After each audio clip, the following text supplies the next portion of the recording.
Hello friends and welcome to this class. इस class में हम पढ़ने वाले हैं डेप्रिसिएशन के कंसेप्ट। ओके, सो इस क्लास का कंटेंट ये है कि डेप्रिसिएशन क्यों चार्ज करते हैं हम ये जानेंगे। ठीक है, मेथड्स क्या हैं उसको चार्ज करने के, जैसे कि आप जानते हैं S L M and W D V है। सो ये इस मेथड के बारे में जानेंगे हम। Difference in depreciation in case of S L M M W D V and वाइसो। WDV एंड SLM मेथड जो है उसमें डेप्रिसिएशन अलग अलग अमाउंट आती है ईयर आफ्टर ईयर। ठीक है, वो कैलकुलेशन जानेंगे और क्यों ऐसा होता है हम वो भी जानेंगे। GST कंसेप्ट इन डेप्रिसिएशन, जो डेप्रिसिएशन का क्वेश्चन होता है अगर उसमें GST दिया हुआ है तो आप कैसे उसको डील करेंगे वो हम सीखेंगे। ठीक है, cost of asset in case of second hand machinery, मतलब अगर क्वेश्चन में दिया है सेकंड हैंड मशीनरी परचेज की है सो उसकी कॉस्ट ऑफ एसेट कैसे डिराइव करेंगे हम वो सीखेंगे। और पर एनम अगर क्वेश्चन में दिया है डेप्रिसिएशन रेट में लाइक 10% पर एनम या फिर सिर्फ 10% दिया है, सो इन दोनों में डिफरेंस क्या है और हम क्वेश्चन में कैसे इसको डील करेंगे वो सीखेंगे। चलिए शुरू करते हैं। फर्स्ट चीज है डेप्रिसिएशन के टाइप्स। डेप्रिसिएशन चार्जिंग के टाइप्स दो तरीके के होते हैं, एक होता है straight line method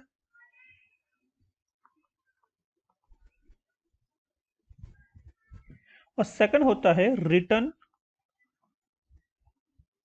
down value method और रिड्यूसिंग बैलेंस मेथड भी कहा जाता है। Reducing balance method, right. दो मेथड हो गए, बट सबसे पहले डेप्रिसिएशन लगता क्यों है। सो सपोज एक मशीनरी है जिसको आप यूज कर रहे हो इतने साल तक। ठीक है, सो जैसे जैसे यूज करते जा रहे हो वो उसकी यूजेबिलिटी कम होती जा रही है। ये अनलिमिटेड लाइफ की तो है नहीं जैसे लैंड होती है। ठीक है, जैसे लैंड होती है उसकी अनलिमिटेड लाइफ है, उसकी कोई अंत नहीं है। बट मशीनरी जो हमने बनाई है, टेंजिबल एसेट है, उसकी एक तो एक समय तो आएगा जब वो यूजफुल नहीं रहेगी। ठीक है, सो हम क्या करते हैं, इसका कुछ कुछ पोर्शन जो है वो डेप्रिसिएशन के रूप में, कॉल्ड डेप्रिसिएशन, उसके रूप में हर साल चार्ज करते जाते हैं। ठीक है, सेकंड रीजन ये है हर साल करने का और एक साथ नहीं करने का कि ये जो एसेट है वो एक से ज्यादा साल यूज हो रही है। ठीक है, सो पूरे एक्सपेंसेस को, पूरे के पूरे मशीनरी के कॉस्ट को एक ही साल में लोड देना is not a it's not a concept which is commensurate with matching concept. हमने मैचिंग कंसेप्ट पढ़ा हुआ है। ठीक है, फर्स्ट चैप्टर में मैचिंग कंसेप्ट में क्या बोलता है कि जो भी एक्सपेंडिचर आप इंकर्ड कर रहे हो रेवेन्यू अर्न करने के लिए, वो उसी साल बुक होने चाहिए जिस साल रेवेन्यू बुक हुई। राइट, सो अगर आप ये मशीनरी का यूज करके नंबर ऑफ प्रोडक्शंस कर रहे हो,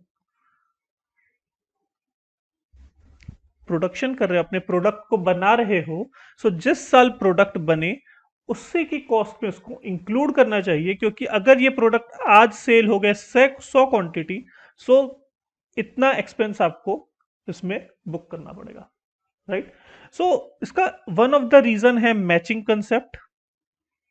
ठीक है, जो कि कहता है कि रेवेन्यू जब बुक हो रहा है, सो उस रेवेन्यू को अर्न करने के लिए जो एक्सपेंसेस हुए हैं उसको उसी साल अकाउंट फॉर करने हैं।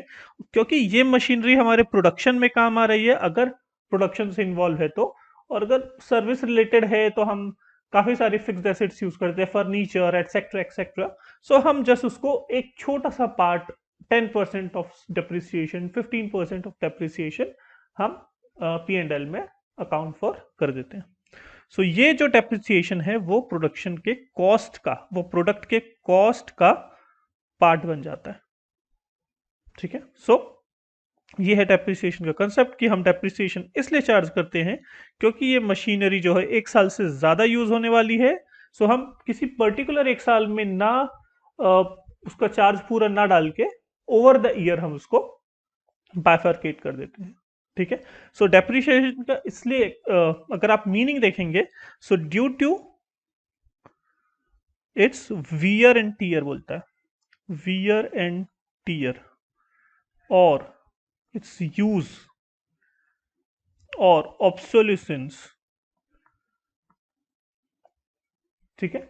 आप उसको यूज कर रहे हो, वो वियर एंड टीयर होता जा रहा है, वो अनयूजेबल बनता जा रहा है सालों साल।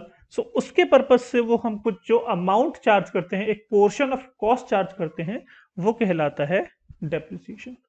ठीक है। अब डेप्रिसिएशन चार्ज करने के दो तरीके हैं। एक है स्ट्रेट लाइन मेथड, जिसको कहा जाता है SLM शॉर्ट फॉर्म। इसको कहा जाता है WDV, return down value method. ठीक है। स्ट्रेट लाइन मेथड में क्या होता है, अगर आपकी एक मशीनरी है जिसकी कॉस्ट 10,000 है और मैं ये मान के चलता हूं कि ये 10 साल तक चलेगी, सो हम SLM मेथड में हर साल 1,000 रुपए डेप्रिसिएशन चार्ज करते जाते हैं। हम ये एज्यूम करते हैं कि हर साल ये मशीनरी 1,000 रुपए से डेप्रिशिएट हो रही है। That is the concept of straight line method. ठीक है। अगर डेप्रिसिएशन रेट दिया हुआ है ईयर के बदले 15%, सो हम क्या करेंगे, 1500 चार्ज करना शुरू कर देंगे हर साल। ठीक है। As against SLM, WDV method क्या बोलता है, WDV मेथड बोलता है कि जो मशीनरी है, ठीक है, वो एक जैसे डेप्रिशिएट नहीं होती है। इट्स लाइक कि मान लीजिए आपने कोई वीडियो रिकॉर्डर खरीदा, राइट। सो अगर आप देखेंगे तो पहले साल में वो बहुत अच्छा चलेगा, कोई प्रॉब्लम नहीं देगा आपको, राइट। दूसरे साल में भी नहीं देगा, तीसरे साल में भी नहीं देगा, पांचवें छठवें साल से कुछ थोड़ा थोड़ा प्रॉब्लम देना शुरू करेगा। सपोज आप व्हीकल लिए कोई, ठीक है, नई रॉयल एनफील्ड लिए, सो कुछ पहले के कुछ साल तो वो बहुत बहुत अच्छी चलती है, कोई मेंटेनेंस नहीं मांगती है, कुछ नहीं। बट ओवर द ईयर जैसे जैसे आप यूज करना शुरू करते हो, उसके मेंटेनेंस कॉस्ट लगते हैं, वो खराब होनी शुरू होती है, राइट। सो WDV मेथड का कंसेप्ट ये है कि जो शुरू में जो यूज हो रहा है उसकी अमाउंट ज्यादा है, ठीक है, उसके बाद उसकी अमाउंट कम होती जाती है, राइट। सो इसीलिए WDV मेथड क्या बोलता है कि अगर आपकी एसेट 10,000 रुपए की है और रेट ऑफ डेप्रिसिएशन 15% है, सो पहले साल आप 1500 चार्ज करोगे। सेकंड ईयर क्या करोगे, 10,000 में से जो 1500 चार्ज कर चुके हैं वो माइनस कर दोगे, ठीक है, 8,500 बचा। अब इसका 15% चार्ज करोगे second year.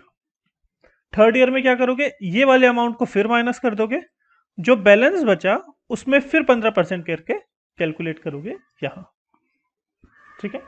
S against straight line method, जो कि बोलता है कि हम मानते हैं कि एक ही अमाउंट या एक ही तरीके से जो एसेट है वो यूज हो रही है। WDV मेथड बोलता है कि नहीं, पहले साल आप बहुत ज्यादा यूज कर रहे हो, मतलब पहले साल मशीनरी बहुत ज्यादा यूज हो रही है, सेकंड साल थोड़ी कम, फिर और कम, फिर और कम, फिर और कम, फिर और कम, फिर और कम। ठीक है। इसीलिए जो डेप्रिसिएशन होता है, अगर आप देखोगे तो डेप्रिसिएशन का कर्व ऐसा बनेगा, गिरता हुआ। सपोज मान लीजिए पहले साल 2000 होगा, 1900, 1700, 1500, 1200 और something like that. But straight line method में एक ही जैसा बनेगा, हर साल हजार हजार हजार, राइट। तो ये है डिफरेंस स्ट्रेट लाइन मेथड और WDV मेथड का। ये तो एक कंसेप्ट हो गया आपके डिफरेंस इन मेथड का। उसके बाद एक कंसेप्ट होता है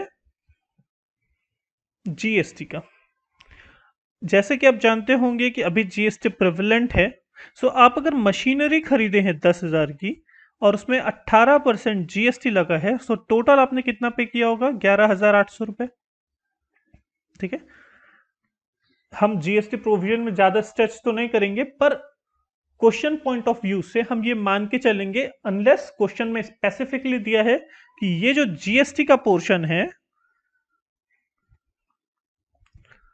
वो डिसअलाउ होने वाला है। अगर ये क्वेश्चन बोलता है कि ये डिसअलाउ होने वाला है तब तो अलग बात है, बट अगर क्वेश्चन साइलेंट है जीएसटी के बारे में तो हम हमेशा डेप्रिसिएशन बेसिक वैल्यू पे करेंगे, उसमें जो जीएसटी है वो प्लस नहीं करेंगे।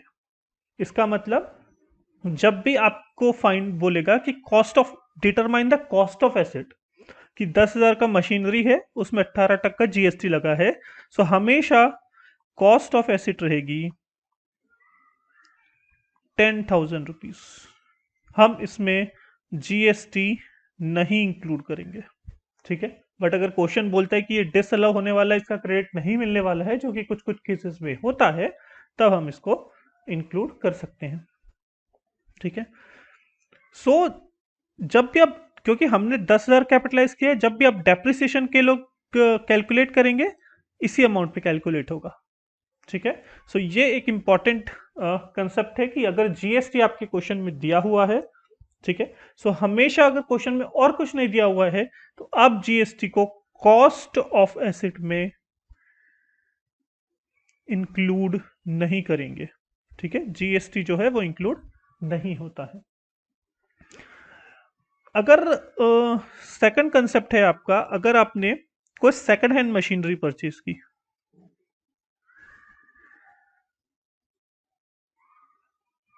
ठीक है। सो मोस्टली क्या होता है, जब सेकंड हैंड मशीन परचेस करोगे तो सामने बेचने वाला बोलता है कि इसका थोड़ा सा ये चल रही है, बरोबर चल रही है सब चीज, बट इसका ये बनवा लेना छोटा सा, तो फिर अच्छा चलेगी एकदम, राइट। जब भी आप कुछ अपने लिए परचेस करने जाओगे तो आपने सुना होगा गाड़ी परचेस किया, कुछ परचेस किया, तो बाकी सब बढ़िया है, इसका इसका ये थोड़ा सा खराब है, वो आप बनवा लेना, फिर बरोबर है एकदम मशीन। सो जब आप सेकंड हैंड मशीन परचेस करते हो तो मोस्ट प्रोबेबली कुछ खर्चे करते हो उसको यूजेबल करने के लिए, उसको कम अच्छी तरीके से यूज करने की हालत में लाने के लिए, ठीक है। सो अगर सेकंड हैंड मशीन है, उसमें क्वेश्चन बोलता है कि हमने रिपेयर खर्चा दिया है, किया है टू मेक इट सर्विसेबल या यूजेबल या और कुछ, कि हमने सेकंड हैंड मशीन परचेज की और उसमें इतना खर्चा किया ताकि हम इसको अच्छे से चला सके। सो वो कॉस्ट जो है वो ऐड हो जाता है, ठीक है।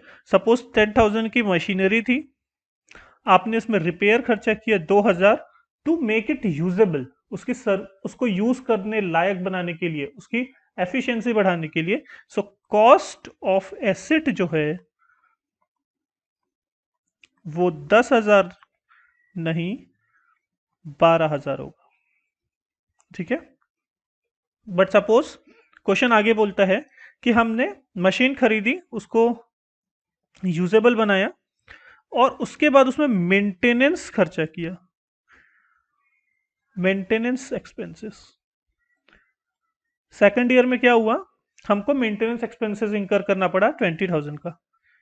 ये maintenance expenses cost of asset का पार्ट नहीं बनेगा, ठीक है। हमेशा याद रखिए जो भी अमाउंट जो कैपिटलाइज होने वाली है वो इस मशीन की usability, useful life, production capacity या और कुछ नाम ले लो, बट इसकी एफिशिएंसी इंक्रीज करनी चाहिए, तभी ये खर्चे कैपिटलाइज होंगे, मतलब कॉस्ट ऑफ एसेट का पार्ट बनेंगे। समझ में आई बात, ठीक है। हमने एक जीएसटी कंसेप्ट पढ़ा। इन जनरल हम जीएसटी को मान के चलते हैं कि जीएसटी का क्रेडिट मिलने वाला है, इसीलिए ये कॉस्ट ऑफ एसेट का पार्ट नहीं बनता, ठीक है। क्योंकि कॉस्ट ऑफ एसेट का पार्ट नहीं बनता, उस वैल्यू में जीएसटी नहीं लगता, राइट। जीएसटी वैल्यू में, सॉरी, डेप्रिसिएशन नहीं लगता, ठीक है। सेकंड हमने पढ़ा, अगर सेकंड हैंड मशीन परचेज की है आपने और उसमें कुछ रिपेयर खर्चे दिए हैं टू मेक इट यूजेबल या उसकी लाइफ बढ़ाने के लिए, सो वो खर्चे जो हैं कॉस्ट ऑफ एसेट का पार्ट बन जाते हैं। But maintenance expenses, other repairs expenses, recurring nature of repair expenses कभी भी कॉस्ट ऑफ एसेट का पार्ट नहीं बनते, ठीक है। थर्ड क्वेश्चन मतलब थर्ड कंसेप्ट, जब भी आप क्वेश्चन पढ़े तो हमेशा ये ध्यान दीजिएगा कि जो रेट ऑफ डेप्रिसिएशन है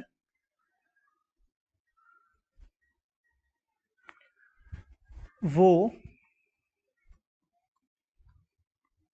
ऐसा लिखा हुआ है या फिर ऐसा लिखा हुआ है। इसका मतलब ये जो पर एनम है वो यहां से मिसिंग है। ठीक है, इसका सिग्निफिकेंस ये है कि पर एनम बताता है कि अगर आपने एसेट 1 जुलाई 22 को परचेज की, सो डेप्रिसिएशन 1 जुलाई से 31 मार्च 23 तक लगेगा। मतलब कितने महीने होते हैं? 9 मंथ्स, राइट? प्रपोर्शनेट लगेगा। ठीक है, जब भी हम डेप्रिसिएशन कैलकुलेट करेंगे कॉस्ट इंटू 10% इंटू 9/12 मंथ्स करेंगे, क्योंकि पर एनम वन डिनोट्स कि पार्ट ऑफ द अगर ईयर है सो प्रपोर्शनेट आप डेप्रिसिएशन चार्ज करने वाले हो। ठीक है, बट क्योंकि यहाँ पर एनम मिसिंग है, सो अगर आप 1 February 23 को भी अगर आप एक मशीन परचेज करते हैं 10,000 की, सो उसमें पूरा का पूरा 10% लग जाएगा डेप्रिसिएशन, ना कि 1 महीने का। ठीक है, तो ये बहुत बड़ा इंपॉर्टेंस है। हो सकता है पेपर में आपको क्वेश्चन छोटा सा लगे बट आपको पर एनम मिसिंग कर दे और आप कैलकुलेट कर लो 1 महीने का या 9 महीने का डेप्रिसिएशन। ठीक है, हमेशा याद रखना कि जब भी आप क्वेश्चन पढ़ रहे हैं ये जरूर देखेंगे कि पर एनम लिखा हुआ है या नहीं लिखा हुआ है। ठीक है, चलिए, तो हमने आज इस वीडियो में डेप्रिसिएशन का मीनिंग पढ़ा, मेथड्स ऑफ डेप्रिसिएशन पढ़ा कि स्ट्रेट लाइन मेथड और डब्ल्यूडीवी मेथड होता है, उसमें डेप्रिसिएशन कैसे चार्ज होते हैं वो हमने पढ़ा। जीएसटी का कंसेप्ट पढ़ा, उसका सिग्निफिकेंस पढ़ा, कॉस्ट ऑफ एसेट और डेप्रिसिएशन डिटरमाइन या कैलकुलेट करने के लिए। सेकंड हैंड मशीन अगर होती है सो उसमें खर्चे को कब कैपिटलाइज करते हैं कब नहीं करते हैं वो हमने पढ़ा। ठीक है, और हमने रेट ऑफ डेप्रिसिएशन में पर एनम का सिग्निफिकेंस पढ़ा। Thanks for learning. I hope आपको ये कंसेप्ट समझ में आए होंगे। पार्ट 1 के लिए इतना ही। जो बैलेंस कंसेप्ट है डेप्रिसिएशन के और कुछ इंपॉर्टेंट प्रॉब्लम्स जो क्वेश्चन में आते हैं डेप्रिसिएशन से रिलेटेड, वो हम डिस्कस करेंगे नेक्स्ट क्लास मतलब पार्ट 2 में। So till then stay well and study well.